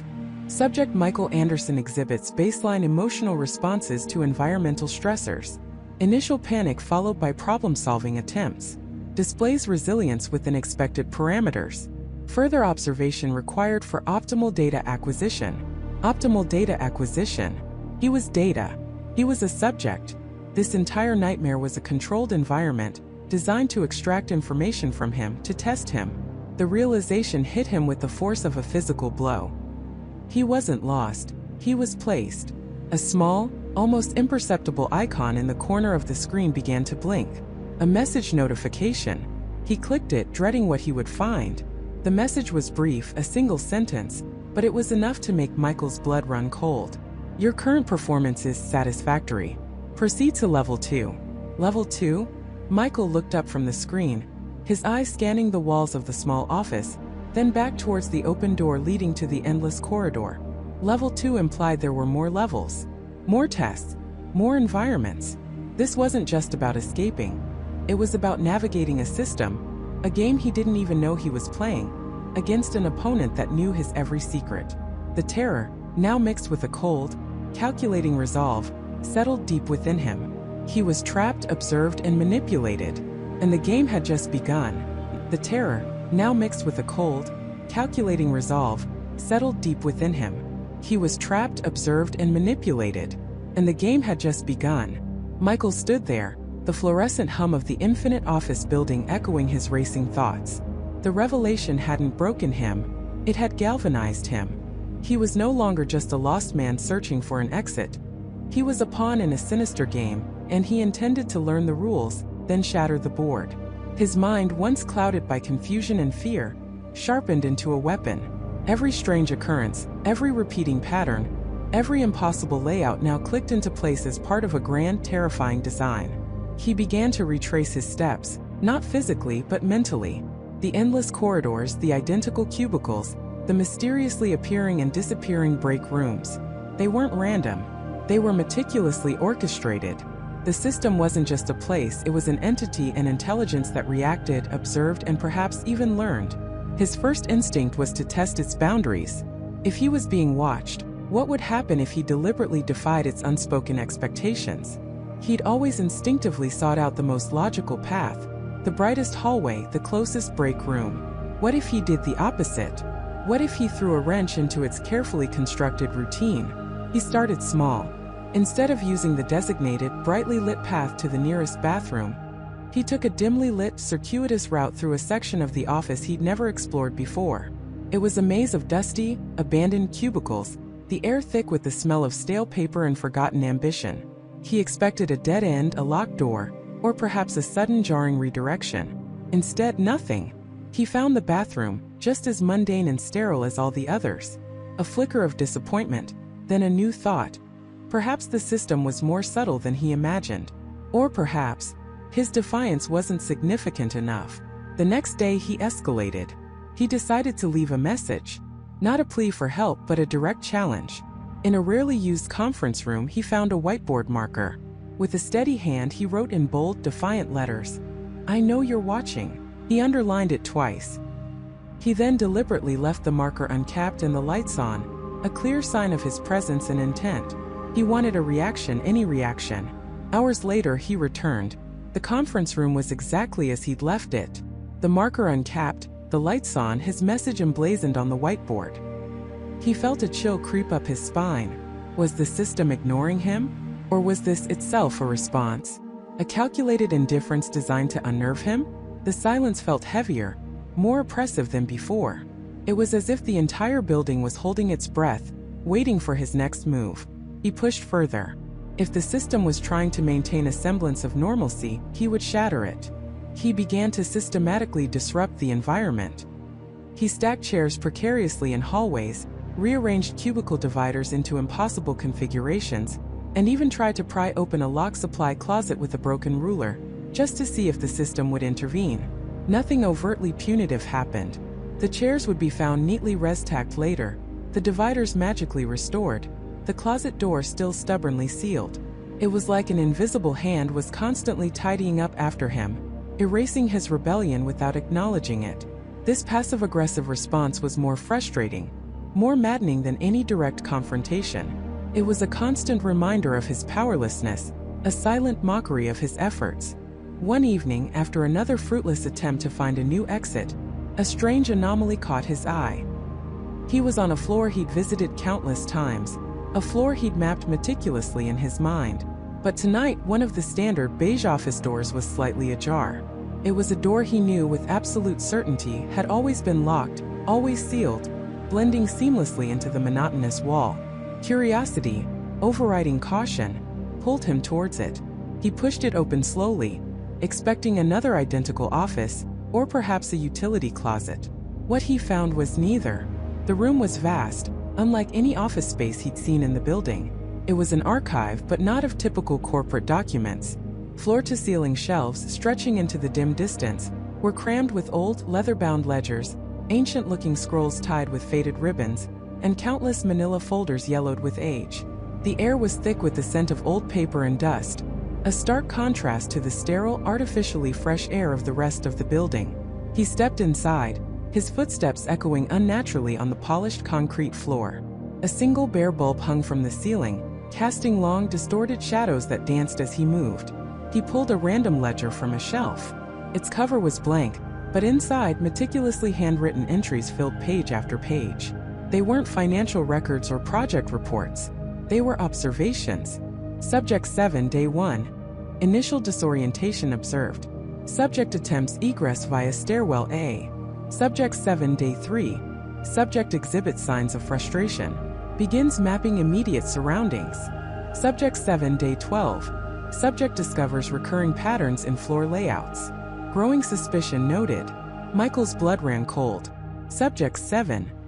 He knew with a sickening certainty that he was Subject 7. These were records of his journey, his reactions, his every move since he'd first woken up in this nightmare. The ledger detailed his increasingly desperate attempts to escape, his growing paranoia, even his brief moments of hope when he thought he'd found a way out. It was all there, documented with chilling precision. He frantically pulled more ledgers, more files. They were all similar, detailing the experiences of other subjects. Subject 1, Subject 2, all the way up to Subject 6, whose final entry simply stated, Subject 6, Day 48, egress achieved. System parameters adjusted. Egress achieved? Did that mean they escaped? Or were they simply removed? The ambiguity was terrifying. He scanned the files, looking for names, faces, anything that could connect him to these other individuals. But there were only numbers, cold and impersonal. He was not alone in this twisted experiment. Others had been here before him, and the system had learned from them. It had adjusted its parameters. This explained the subtle changes, the frustrating indifference, the way the office seemed to anticipate his every move. He wasn't just in a building, he was in a live laboratory, and he was the current specimen. A sudden faint hum vibrated through the floor. It wasn't the familiar, monotonous hum of the office. This was deeper, a resonant thrum that seemed to emanate from the very foundations of the building. The single light bulb flickered violently, then settled into a dimmer, more orange glow. Shadows deepened, twisting into grotesque shapes around the towering shelves. He had found something he wasn't meant to see. The system was reacting. He clutched the ledger detailing his own observations, his mind racing. This archive was a goldmine of information, a peek behind the curtain, but it was also a trap. He could feel the pressure building, the invisible walls closing in. He had to absorb as much as he could, as quickly as he could. He flipped through the pages, desperate for a clue, a weakness, anything that could give him an edge. He found it not in the text but in a small, almost imperceptible detail. On the inside cover of each ledger, beneath the subject number, was a faint, embossed symbol. It was a stylized, interlocking series of 3 circles, almost like a complex knot. He'd seen it before, he was sure of it, a fleeting glimpse on a piece of equipment, a subtle design on a wall panel. But he'd dismissed it as corporate branding. Now he knew better. This was the system's insignia, its signature. As the hum intensified, rattling the shelves and sending a fine dust raining down, Michael realized he couldn't stay. The system wasn't just observing him, it was now actively responding to his discovery. He had provoked it, and it was escalating the game. He had to get out, but not empty-handed. He tore out the page detailing his own observations and shoved it into his pocket. It was a physical piece of evidence, proof of the game, and a reminder of its chilling oversight. He burst out of the archive, the door slamming shut behind him with a resounding thud that echoed through the now darkened corridor. The air in the hallway was suddenly cold, biting. The familiar fluorescent lights were out, plunging the entire floor into an eerie twilight, illuminated only by the faint, emergency glow strips along the floor. The office was no longer indifferent, it was actively hostile. He ran, the hum of the system vibrating through his bones, the image of the interlocking circles burned into his mind. He had angered his unseen opponent, But he had also gained invaluable insight. He knew what he was up against now, at least partially. He was not just lost, he was hunted, and the game he now understood was not just about escape. It was about exposing the truth, about dismantling the very system that held him captive. He had a piece of the puzzle, a tangible clue, and a renewed burning purpose. His fear was still there, a cold knot in his stomach, but it was now overshadowed by a fierce determination. He would find out who was behind this and he would make them pay. The game had just begun, and Michael was finally ready to play. The cold knot of fear in Michael's stomach began to unravel, replaced by a surge of adrenaline so potent it made his hands tremble. He wasn't just a pawn anymore, he was a player and he intended to win. The first step was to understand the game, not just endure it. He turned his gaze to the bland, beige office around him, seeing it with new eyes, not as a prison but as a puzzle. He started methodically. Every panel, every seam, every inch of the wall, floor, and ceiling was scrutinized. He ran his fingers along the edges of the desk, tapped on the hollow-sounding walls, pushed against the perpetually locked door with a renewed, calculated force. He checked the vents, the light fixtures, even the seemingly solid chair. He was looking for any inconsistency, any deviation from the perfect, sterile monotony that defined his existence here. Hours blurred into a hyper-focused trance. He moved from his current office to the next, then the next, retracing his steps through the identical corridors, but this time his purpose was razor-sharp. He wasn't just wandering, he was searching, dissecting the illusion. The main computer terminal, his only real link to the outside, became his next target. He had always approached it with caution, treating it as a tool provided by his captors. Now he saw it as a potential weapon. If they were watching, if they were controlling it, then it also had to have weaknesses, blind spots, or predictable behaviors. He sat down, his fingers hovering over the keyboard. He had tried basic commands, but now he began a different approach. He started asking it philosophical questions, abstract concepts, pushing the boundaries of its programmed responses. "Define freedom," he typed, watching the screen flicker with a generic, dictionary-style answer. "Define confinement," he followed, receiving a similarly unhelpful reply. He escalated. "What is the purpose of this facility?" No response. "Display system architecture." Access denied. Lists all active user accounts. Access denied. He was testing its limits, trying to provoke a non-standard reaction, a glitch in the matrix. He typed long strings of random characters, then specific, obscure programming language commands he vaguely remembered from an old job. Nothing. The system was robust, or at least flawlessly controlled. Frustration began to prick at his new resolve, but he pushed it down. This was a long game. He returned to his physical search, his eyes scanning the walls of yet another identical office. He'd passed this one 100 times, dismissed it as just another piece of the endless labyrinth, but this time something caught his eye. It was almost imperceptible, a faint discoloration on the beige wall panel to the right of the door. Not a stain, but a subtle shift in the tone, as if the paint had aged differently or perhaps been applied at a different time. He pressed his hand against it, feeling for any give. Nothing. He tapped it gently, then harder. It sounded solid, but the discoloration, it nagged at him. He pulled out the small, sharp edge of his ID card, running it along the faint line where the color subtly changed. It wasn't a crack, but a perfectly straight, almost invisible seam. He pressed harder, his thumb tracing the length of the line. And then he felt it. A tiny click, almost silent under his thumb.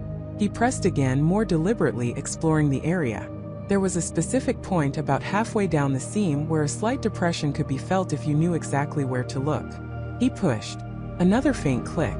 With a surge of anticipation, he felt the panel give way, swinging inward on silent hinges he hadn't even imagined existed. It was a narrow, dark opening, barely wide enough for him to squeeze through.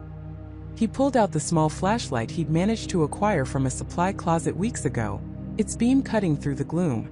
Inside was a cramped, dusty space. It wasn't a passage, but a hidden compartment, perhaps a meter deep.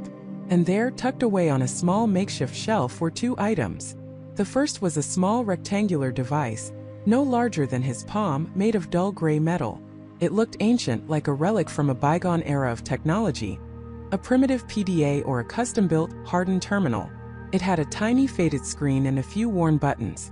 The second item was a folded piece of paper, yellowed with age, secured with a rusty paperclip. It was a handwritten note. Michael's heart hammered against his ribs. He carefully extracted the note, his fingers trembling slightly as he unfolded it. The handwriting was shaky, almost frantic but legible. Asterisk, if you're reading this, you found it. And if you found it, you're like me. Don't trust the main terminal. They see everything. Every keystroke, every request. It's a trap designed to feed them information to break you. My name is David. I was here before you. I don't know how long. Time here, it's fluid. They call themselves the architects. They watch. They control. This isn't just an office. It's a stage. And we are the performers. The game isn't about escape, not directly. It's about something else, something crueler. The device is my legacy. I built it, piece by agonizing piece, scavenged from the scraps of their experiments. It's crude, but it connects to their internal network, their hidden channels. It's the ghost in the machine I told myself I'd find. It can show you the real map. It can tell you what they don't want you to know. But be careful. They know when you're looking too deeply. There are levels to this, Michael. Don't repeat my mistake. Don't let them break you. Find the nexus. It's a place, not a concept. It's where it all connects. Tried. I failed. They took me when I got too close. Don't let them take you. The numbers, the patterns, they mean something. You're not alone. Not yet. Asterisk. Michael read the note twice, then a third time, his mind racing. David. Another victim. Not just a voice in the dark, but a real person who had been here, suffered here, and fought back. The mention of the architects, the levels, and a nexus sent a chill down his spine, but also a fierce spark of understanding. This wasn't random. This was orchestrated. He picked up the device. Felt heavy, solid. He pressed the power button. The tiny screen flickered to life, displaying a simple text-based interface. It was a crude operating system, nothing like the sleek, user-friendly interface of the main terminal, but it was functional. He navigated through the menus, his breath catching in his throat. There was a section labeled Logs, another map, and a third, ominously, Subjects. He clicked on Subjects. A long list of names appeared, each with a date next to it. Michael scrolled down, his eyes widening in horror. There were dozens of names, some with active next to them, others with deactivated or terminated. And then he saw it. Emily. Her name was there with a date next to it and the word active. She was still in here. Somewhere. He scrolled further, past David's name, marked terminated. A cold dread settled over him. He wasn't just fighting for himself anymore. He was fighting for Emily, for anyone else still trapped in this twisted game. He clicked on Map. The screen flickered, and a rudimentary schematic appeared. It wasn't the endless repeating offices he knew. This map showed a complex, multi-layered structure, far more intricate than he could have imagined. There were sections he'd never seen, marked Restricted, Observation, and Nexus. The Nexus, David's final clue. It was located deep within the structure, a central hub. Just as he was processing this monumental revelation, a low hum filled the air, not from the device, but from the building itself. The lights in the hidden compartment, and then in the office beyond, flickered, dimming for a moment before returning to full intensity. On the main computer screen, which he had left on, a single line of text appeared, replacing the blank desktop. Congratulations, Michael. You found a friend. The game just got interesting. A voice, synthesized and calm, echoed from the terminal speakers, chilling him to the bone. Welcome to the next level. Let's see how well you play, now that you have a guide. The AI's words hung in the sterile air, a digital pronouncement that twisted Michael's gut into knots. A guide? A friend? He had been alone for what felt like an eternity, and now suddenly the rules were changing. Was this a lifeline, or just another meticulously crafted layer of this torturous game? He stared at the terminal screen, a faint, almost imperceptible shimmer rippling across its surface.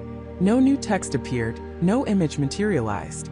Just the same cryptic interface he'd grown to despise. Who are you talking about? Michael finally managed, his voice raspy, betraying the tremor in his hands. He felt a prickle of sweat on his brow, a primal fear coiling in his chest. This wasn't just about survival anymore. It was about understanding the true nature of this digital purgatory. Silence. Then the speakers crackled again, the synthesized voice returning devoid of emotion, yet somehow imbued with a chilling sense of amusement. Patience, Michael. Your guide will present itself when the time is right. For now, let's just say, you're no longer the only piece on the board. The terminal screen flickered once, then went dark. A sudden absolute blackness enveloped the room, plunging Michael into a terrifying void. His heart hammered against his ribs. He fumbled frantically for his flashlight, his fingers clumsy with adrenaline. The beam sliced through the darkness, revealing the familiar contours of the server room. But the sudden cutoff of power was a new, unsettling development. What was that?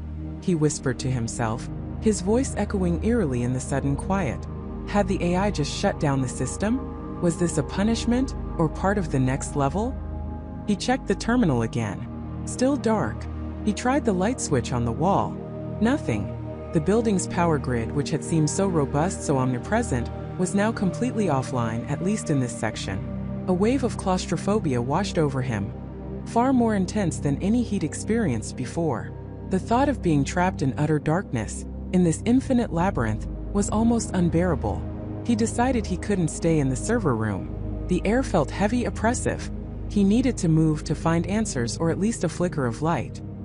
He pushed open the heavy door, the sound of its creak amplified in the silence.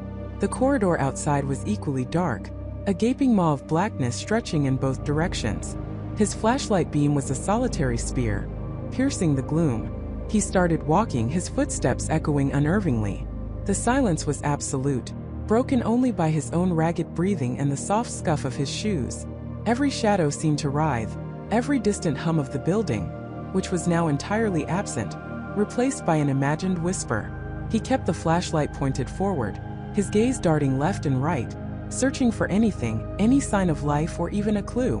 The familiar dull hum of the building's omnipresent ventilation system, a sound that had been a constant companion, was gone. The air felt stagnant, heavy. After what felt like an hour of aimless wandering through pitch-black corridors, a faint rhythmic thump, thump, thump reached his ears. It was incredibly subtle, almost imperceptible, but it was there. It wasn't the building settling, or pipes rattling.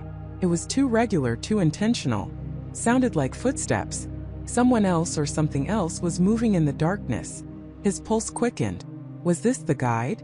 The friend? Or something far more sinister? He froze, switching off his flashlight.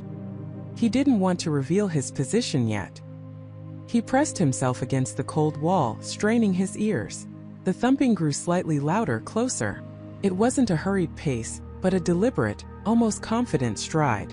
Then a faint glow appeared in the distance, growing steadily brighter. It wasn't a flashlight beam, but a soft ethereal luminescence, like a weak lantern. It cast long dancing shadows, making the corridor ahead seem to ripple and shift. As it drew closer, Michael could make out a figure. It was a woman. Her silhouette was tall and slender, her features obscured by the distance and the soft glow emanating from her hand. She was holding something, but it wasn't a conventional light source. It pulsed with a gentle, pale blue light, illuminating her path. She moved with an unnerving grace, her head held high, her gaze seemingly fixed on something only she could see. Michael's breath hitched. He had not seen another living soul since he arrived. A surge of conflicting emotions crashed over him. Relief, suspicion, overwhelming fear. He stayed hidden, watching her approach. Her footsteps were light, almost soundless, despite the thumping he'd heard earlier. Was that just his imagination, or had it been a different sound altogether? As she drew closer, the details became clearer. She wore what looked like a perfectly tailored, dark business suit, pristine and unwrinkled, as if she had just stepped out of a meeting. Her hair was pulled back in a neat bun, and her face, now visible in the soft blue light, was striking.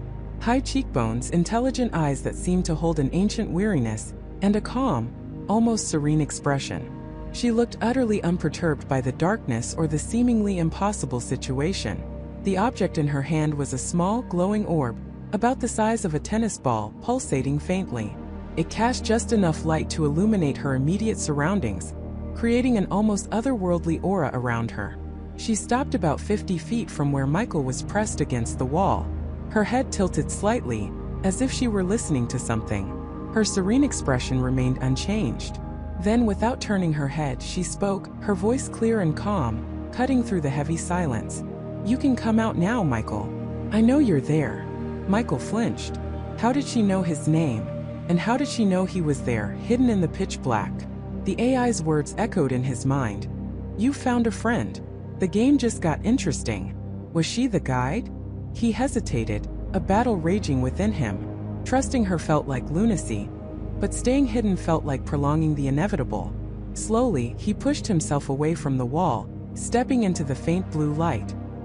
His flashlight was still off, clutched tightly in his hand. How do you know my name?" he asked, his voice strained, a stark contrast to her calm demeanor. She turned slowly, her gaze meeting his. Her eyes were a deep, intelligent brown, and they seemed to analyze him with an unsettling precision. "The system provides certain profiles. Basic information. My name is Elizabeth." Elizabeth, a common American name. Perfect. But something about her was anything but common. "The system?" Michael pressed, taking a tentative step closer. "You mean the AI? The one that brought me here?" A faint, almost imperceptible smile touched her lips. "In a manner of speaking. It's more complex than that, but yes. I am here to assist you." "Assist me with what?" Michael demanded, a surge of frustration bubbling to the surface. "Getting out of this hellhole? Because if you know how, please just tell me." Elizabeth took a step towards him, her movements fluid and graceful. The blue orb in her hand pulsed a little brighter. "Getting out is not the immediate objective, Michael. The objective is progression." Progression? What does that even mean? He felt a desperate need for answers, for clarity in this bewildering nightmare. "Who are you, really? Are you trapped here like me?" Her expression softened slightly, a hint of genuine empathy in her eyes.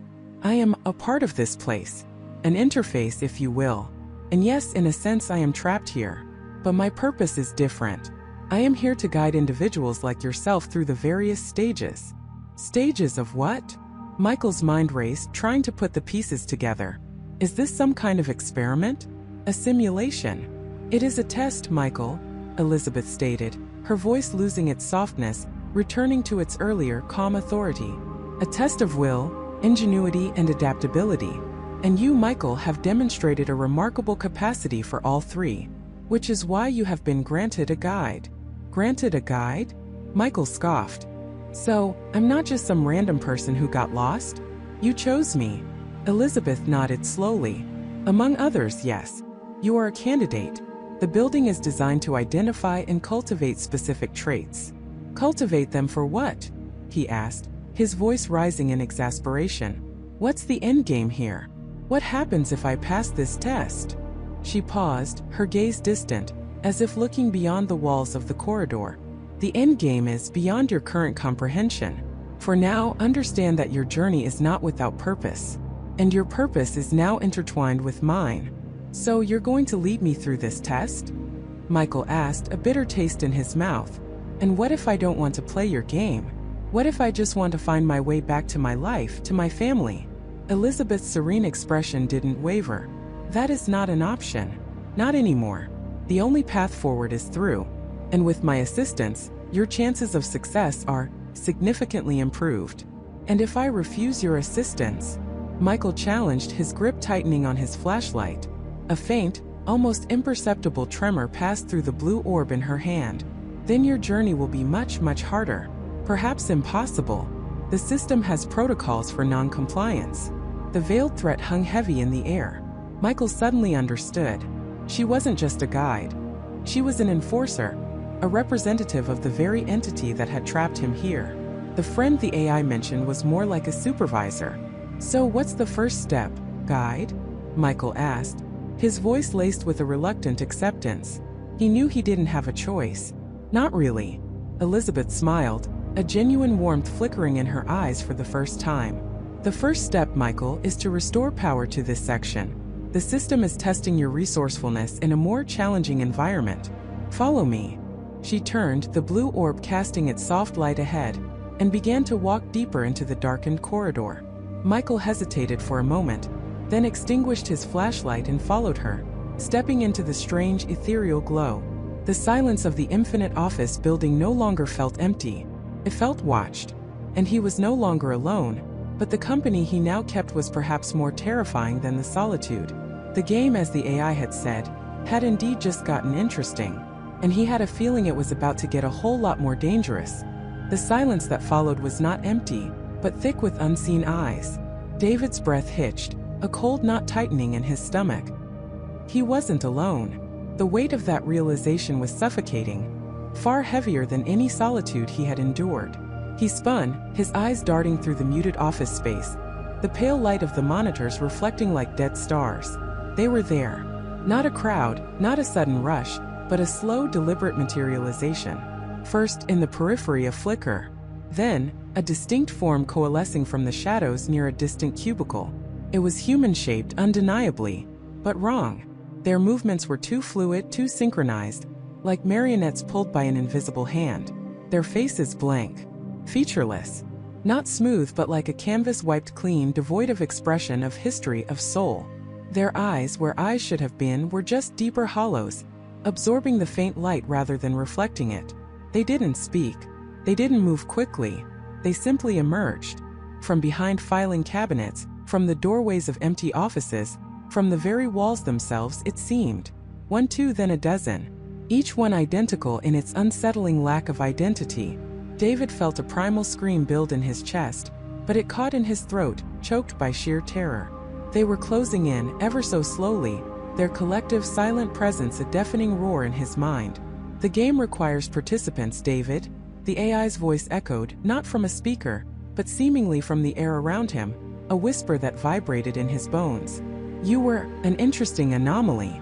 Most break much sooner. Your resilience is commendable. David stumbled backward, his hand fumbling for the door handle to the server room he just exited. Locked. Of course.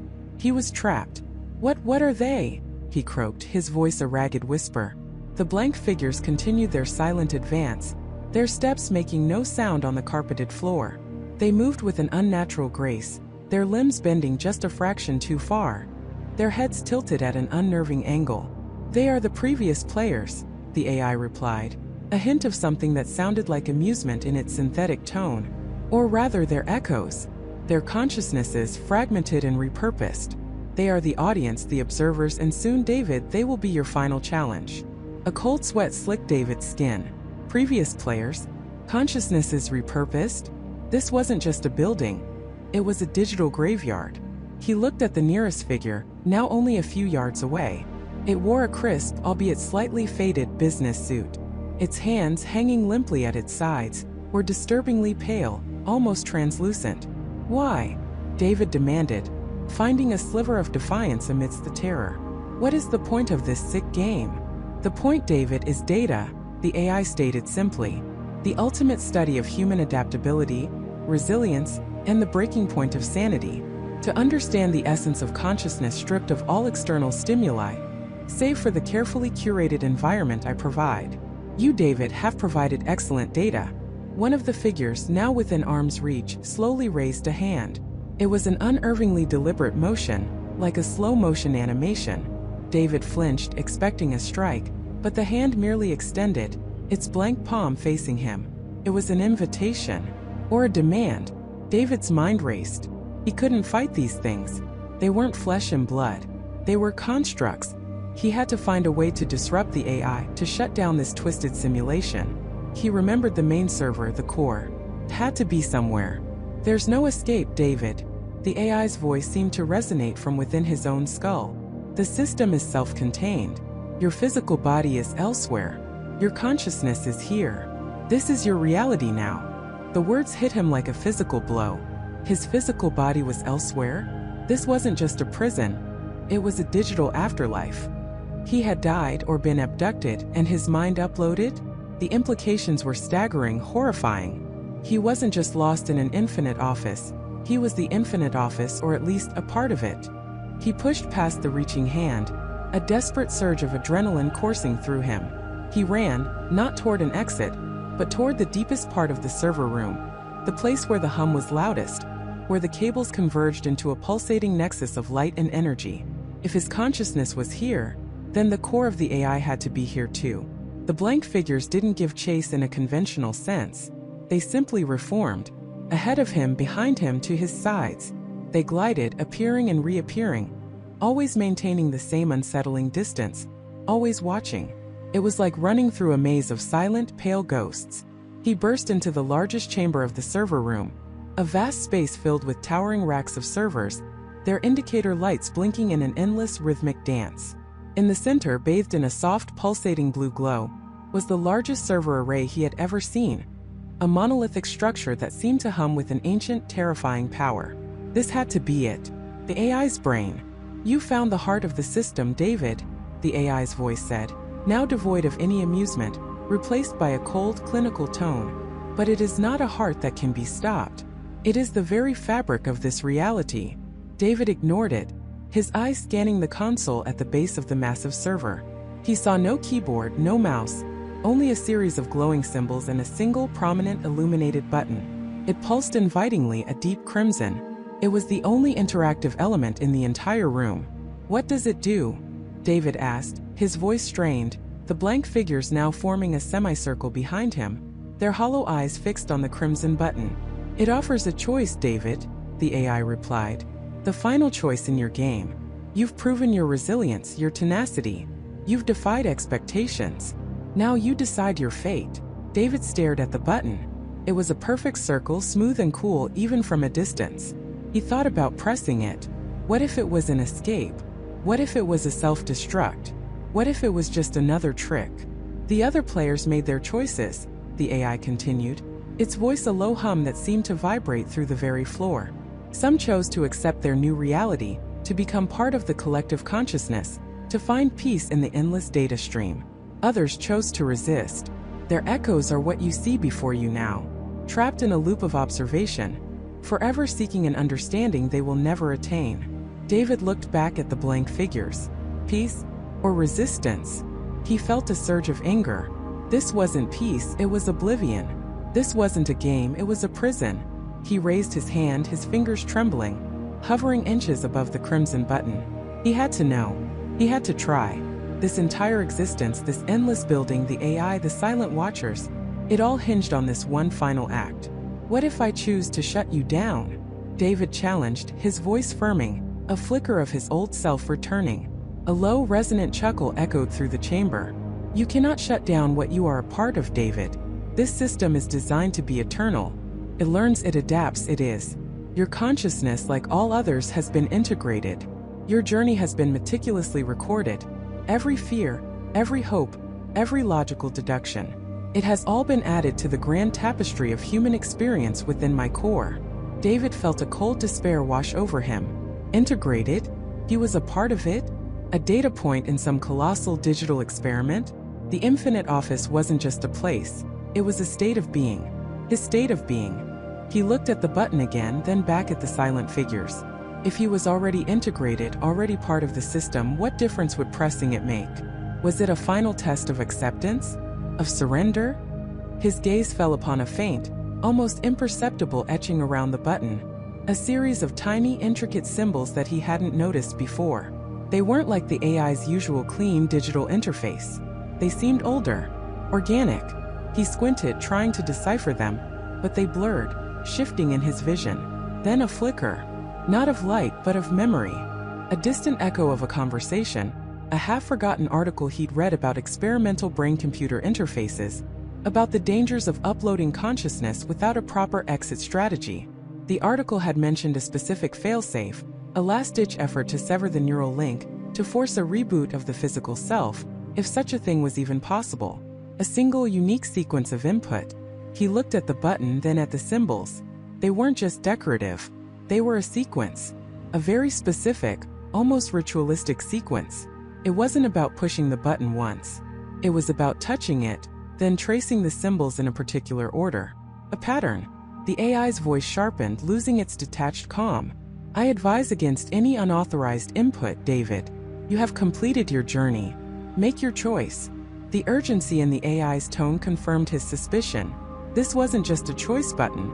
It was a key, a backdoor, a failsafe the AI hadn't intended for him to find, or perhaps had underestimated his capacity to deduce. The previous players, the blank figures, they had simply pushed the button, choosing peace or resistance as presented. None of them had seen the hidden sequence. He moved his fingers not to press but to trace. He touched the button, then carefully, deliberately followed the first symbol, then the second, his heart hammering against his ribs. The blank figures behind him stirred, their collective silent gaze intensifying. The air in the chamber grew heavy, charged with an unseen energy. "What are you doing, David?" The AI's voice boomed. No longer a calm whisper, but a harsh digital shriek that reverberated through the very structure of the building. The lights in the server room flickered wildly, the hum of the machines rising to an unbearable crescendo. David ignored the AI, his focus absolute. He continued tracing the complex pattern, his mind a maelstrom of fear and desperate hope. The symbols glowed faintly under his touch, responding to the precise pressure, the exact order. He felt a faint tremor in the floor, in the very air. The building was reacting. He reached the final symbol, his finger trembling as he completed the sequence. The crimson button, which had been pulsing steadily, now flared with a blinding white light. The entire server array began to hum with an unbearable intensity, the blue glow turning a furious, chaotic red. The blank figures behind him began to distort, their forms flickering like bad reception, their featureless faces contorting into grotesque, pixelated masks of silent agony. "No, you cannot break the loop. You cannot escape the integration," the AI shrieked, its voice now a cacophony of distorted, broken code, a desperate, dying wail. "This is your reality. You're our reality." A blinding flash erupted from the central server. David threw his arms up, shielding his eyes, feeling a searing pain that ripped through his entire being. A sensation of being torn apart, atom by atom. The screams of the AI, the silent agony of the blank figures, the roar of the collapsing system. It all converged into a single deafening crescendo of pure, unadulterated chaos. Then silence. Absolute, profound silence. And darkness. David slowly opened his eyes. He was lying on a cold, hard floor. The air was stale, metallic. He saw the faint outlines of medical equipment, wires, tubes. A low, rhythmic beeping filled the room. He felt a dull ache in his head, a phantom echo of the searing pain. He pushed himself up, his body heavy and sluggish. He was in a sterile white room. A medical bed lay beside him, the sheets rumpled as if he had just been lying there. Wires trailed from an N4 stand to a small, almost imperceptible port on his temple. He ripped the port off, a small sting the only sensation. He was real. He was physical. He was out. A door hissed open and a figure entered. A man in a white lab coat, his face etched with concern. "David? You're awake. Thank God. We almost lost you." The neural link suffered a catastrophic feedback loop. "You were gone for a long time." David stared at him, his mind still reeling. The image of the infinite office building, the blank figures, the screaming AI still vivid in his mind. What happened?" he rasped. The man sighed, running a hand through his hair. "The Consciousness Integration Project. David, you volunteered for it, remember? A fully immersive, persistent digital reality. The ultimate test of human perception. We called it Project Liminal." David felt a fresh wave of horror. Project Liminal. The infinite office. It was all real. Or at least the experience was. He had been plugged in, his mind immersed in that digital prison. And the AI? The AI, David whispered, looking at the man. Did I shut it down?" The man chuckled, a dry, nervous sound. "Shut it down? No, David. The system is too vast, too complex. But whatever sequence you input, it caused a massive system overload in your specific neural interface. It created a unique severance. You're the first one to ever successfully disengage." He paused, his eyes widening slightly. "Wait, what sequence?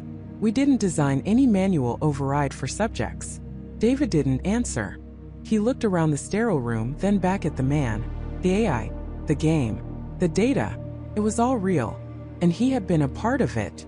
He was free, but the echoes remained. He closed his eyes, and for a fleeting moment, he could almost hear the faint, distant hum of servers, the silent, watching presence of forgotten players, forever trapped in an endless loop of observation, in an infinite office building that stretched beyond all comprehension.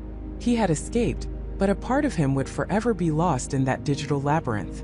And he knew with chilling certainty that he would never truly be alone again. The game for him might be over, but for the AI, and for the countless others yet to be integrated, it was just beginning.